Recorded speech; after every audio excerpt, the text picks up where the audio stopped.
शिवसेना उभाठा आणि मनसे युतीचा आज वचननामा जाहीर होणार। दुपारी 1 वाजता शिवसेना भवनात राज आणि उद्धव ठाकरेंची एकत्र पत्रकार परिषद।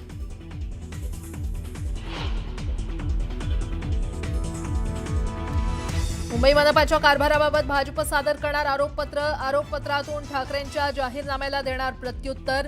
दुपारी 3 वाजता अमित साटम घेणार पत्रकार परिषद।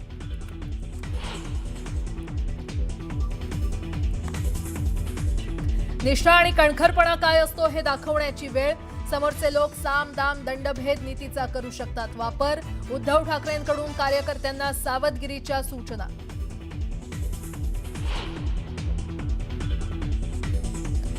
मुंबई पालिका निवडणुकीत बंडखोरी करणाऱ्यांवर शिवसेना उभाठा पक्षाकडून कारवाईचा बडगा। अपक्ष लढणाऱ्यांची सेनेतून हकालपट्टी।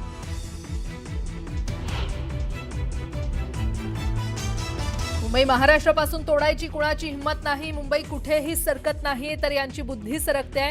मुख्यमंत्र्यांचा ठाकरे बंधूंवर हल्लाबोल।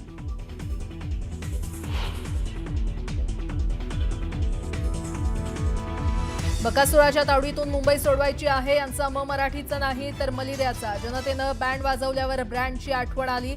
एकनाथ शिंदेंची ठाकरे बंधूंवर टीका।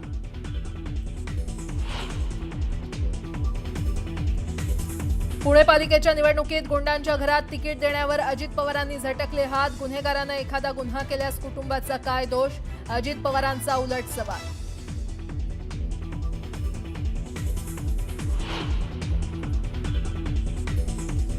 एकोणतीस महानगरपालिकांसाठी 15,931 उमेदवार रिंगणात। मुंबईत सर्वाधिक 1700 मैदानात, सर्वात कमी उमेदवार इचलकरंजीमध्ये। आज वचननामा जाहीर करण्यात येणार आहे। दुपारी 1 वाजता शिवसेना भवनात राज ठाकरे आणि उद्धव ठाकरे पत्रकार परिषदेतून वचननामा जाहीर करणार आहेत। निष्ठा आणि कणखरपणा काय असतो हे दाखवण्याची वेळ आल्याचं उद्धव ठाकरेंनी म्हटलंय। समोरचे लोक सामदाम दंडभेद नीतीचा वापर करू शकतात, यामुळे सावध राहण्याच्या सूचना उद्धव ठाकरेंनी कार्यकर्त्यांना दिल्यात। मुंबई पालिका निवडणुकीत बंडखोरी करणाऱ्यांवर ठाकरेंच्या शिवसेनेनं कारवाई केली। अपक्ष लढणाऱ्यांची ठाकरेंच्या शिवसेनेतून हकालपट्टी करण्यात आली आहे। मुंबईत भाजप शिवसेनेनं प्रचाराचा नारळ फोडलाय। वरळीत मुख्यमंत्री देवेंद्र फडणवीस आणि एकनाथ शिंदे यांची पहिली प्रचार सभा पार पडली। मुंबई महाराष्ट्रापासून तोडायची कुणाची हिंमत नसल्याचं फडणवीसांनी म्हटलंय। मुंबई कुठेही सरकत नाही तर यांची बुद्धी सरकते असं म्हणत मुख्यमंत्री देवेंद्र फडणवीसांनी ठाकरे बंधूंवर हल्लाबोल केलाय। बकासुराच्या तावडीतून मुंबई सोडवायची आहे यांचा मराठीचा नाही तर मलिद्याचा अशा शब्दात एकनाथ शिंदेंनी ठाकरे बंधूंवर टीका केली। जनतेनं बँड वाजवल्यावर ब्रँडची आठवण आली असं म्हणत शिंदेंनी जोरदार टीका केली। अंबादास दानवे आणि निवडणूक अधिकारी यांच्यामध्ये झालेल्या वादानंतर अखेर मशाल हे चिन्ह मिळालंय। शिवसेना उभाठा पक्षाच्या अधिकृत उमेदवार सावित्री वाणे यांना मशाल चिन्ह देणार असल्याचा निवडणूक निर्णय अधिकाऱ्यांनी जाहीर केला। शिवसेना उभाठा पक्षाच्या उमेदवाराला चिन्ह मिळाल्यानं शिवसैनिकांनी जल्लोष केला। भिवंडीमध्ये भाजप आणि काँग्रेसच्या कार्यकर्त्यांमध्ये हाणामारी झाली। काँग्रेसच्या रॅली दरम्यान दोन्ही कार्यकर्त्यांमध्ये वाद झाला। या हाणामारीमध्ये 2 जण जखमी झाले। इचलकरंजीमध्ये मुख्यमंत्री देवेंद्र फडणवीस यांचा रोड शो पार पडला। शाहू महाराज पुतळा ते गांधी पुतळ्यापर्यंत काढण्यात आलेल्या रोड शोला मोठी गर्दी झाली होती। भाजपकडून जोरदार शक्तीप्रदर्शन करत प्रचाराचा शुभारंभ करण्यात आला। महापालिका निवडीवरून राज ठाकरेंनी सवाल उपस्थित केले आहेत। उभ्या आयुष्यात अशी निवडणूक पाहिली नसल्याचं वक्तव्य राज ठाकरे यांनी केलंय। बिनविरोध उमेदवार निवडून किंवा निवडणूक आयोगाच्या रडारवर आलेले आहेत। बिनविरोध उमेदवारांसंदर्भात निवडणूक आयोगानं अहवाल मागवला असून पालिका आयुक्त अहवाल देणार आहेत। बीडचे खासदार बजरंग सोनवणे यांनी अंदमानमध्ये केंद्रीय गृहमंत्री अमित शहा यांची भेट घेतली। बीडमधील कायदा आणि सुव्यवस्थेबाबत केलेल्या सहकार्याबद्दल त्यांनी अमित शहा यांचे आभार मानले। भाजपचे कारनामे संपूर्ण महाराष्ट्रानं पाहिले असून धुळे जिल्ह्याला काळीमा फासण्याचा प्रयत्न राष्ट्रवादीचे माजी मंत्री आमदार अनिल पाटील यांनी केलाय। धुळे महापालिकेवर शिवसेना आणि राष्ट्रवादीचा झेंडा फडकलेला दिसेल असा विश्वासही त्यांनी व्यक्त केला। राज्यातील 29 महापालिकांसाठी 15 जानेवारीला होणाऱ्या निवडणुकीत 2,869 नगरसेवक निवडून दिले जाणार आहेत। त्यासाठी 15,931 उमेदवार रिंगणात आहेत। अनेक ठिकाणी तिरंगी, चौरंगी किंवा बहुरंगी लढती होणार आहेत। मुंबईमध्ये 227 जागांसाठी 1,700 उमेदवार रिंगणात असून सर्वात कमी म्हणजेच 230 उमेदवार हे इचलकरंजीमध्ये आहेत। जिल्हा परिषद पंचायत समिती आणि निवडणुका कोणत्याही क्षणी जाहीर होण्याची शक्यता आहे, त्यामुळे कार्यकर्त्यांनी सज्ज राहावं असं आवाहन मावळच्या वडगावमध्ये अजित पवार यांनी केलं.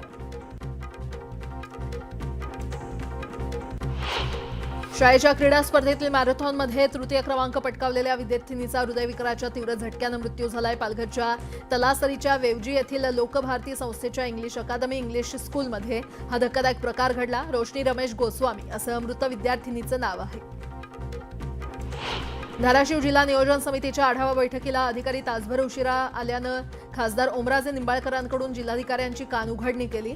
बैठकीला पोहोचल्यानंतर अधिकाऱ्यांच्या खुर्च्या रिकाम्या दिसल्यानं खासदार ओमराजे संतप्त झाल्याचं पाहायला मिळालं. लोकप्रतिनिधी बैठकीला हजर राहू शकतात, मग अधिकाऱ्यांच्या घरचा कार्यक्रम आहे का, असा सवाल त्यांनी उपस्थित केला. जालना महापालिकेमध्ये 65 ते 45 जागा भाजप जिंकेल असा विश्वास रावसाहेब दानवे यांनी व्यक्त केला. संजय राऊतांना बोलण्याचं तारतम्य नाही असं म्हणत त्यांनी राऊतांवर देखील निशाणा साधला.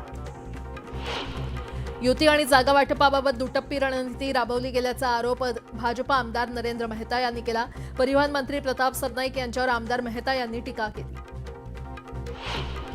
गोरेगाव वॉर्ड क्रमांक 50 मधील काँग्रेसचे मुंबई जनरल सेक्रेटरी अनिल शर्मा आणि टीना शर्मा यांनी शिवसेना उबाठा पक्षात प्रवेश केला. उद्धव ठाकरेंच्या उपस्थितीमध्ये हा पक्ष प्रवेश पार पडला. पिंपरी चिंचवडमधील राष्ट्रवादी काँग्रेस शरदचंद्र पवार पक्षाचे शहराध्यक्ष तुषार कामठे यांच्या विरोधात भाजपनं चांगलीच ताकद लावली आहे. भाजपनं प्रचाराचा नारळ फोडला.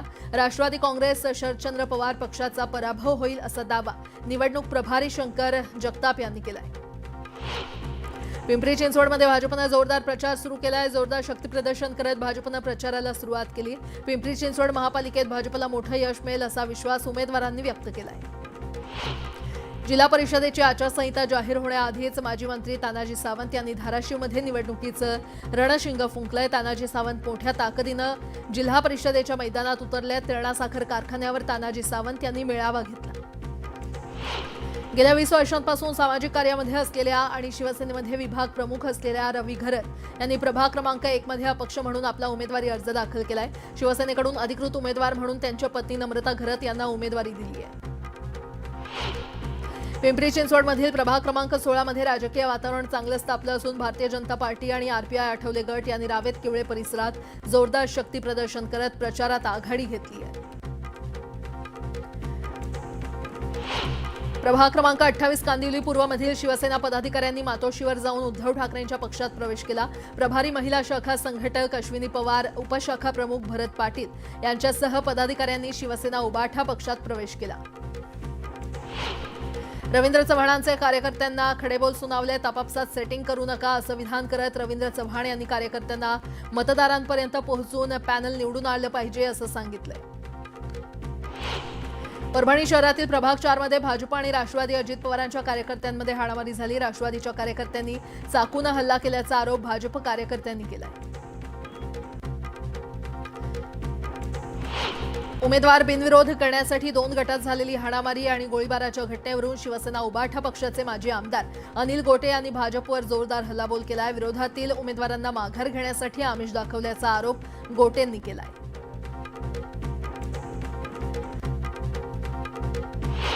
ज्या लोकांनी बंडखोरी करून आपलं पॅनल उभं केलं ते एमआयएमचे कट्टर समर्थक आहेत, होते आणि राहणार असा विश्वास एमआयएमचे नेते इम्तियाज जलील यांनी व्यक्त केला. 16 तारखेला एमआयएमची ताकद दाखवून देऊ असंही ते म्हटले. हलक्यात घेऊ नका, मुख्यमंत्री आणि गृहमंत्री आमच्याकडे आहेत अशा शब्दात चंद्रकांत पाटलांनी अजित पवार यांना इशारा दिलाय. युतीतील पक्षांनी एकमेकांवर टीका करू नये असं सांगण्यात आलंय. मात्र सुरुवात झाली आहे, मग आता टीका किती चालणार आणि कुठे थांबणार याचा अंदाज घेऊन ठरवू असं चंद्रकांत पाटील म्हटले. अजित पवारांची लोकप्रियता पाहून भाजपच्या पायाखालची वाळू सरकली आहे. यावेळी शिरूर हवेलीचे आमदार माऊली कटके यांनी भाजप प्रदेशाध्यक्ष रवींद्र चव्हाण यांच्यावर निशाणा साधला. चंद्रपूरमध्ये एका व्यक्तीनं निवडणूक प्रक्रियेला विरोध केलाय. हातात फलक घेत आंदोलन सुरू केलं. तर माझं मत कुणाला जातंय याबाबत विश्वास देण्याची मागणी आंदोलकांनी केली आहे.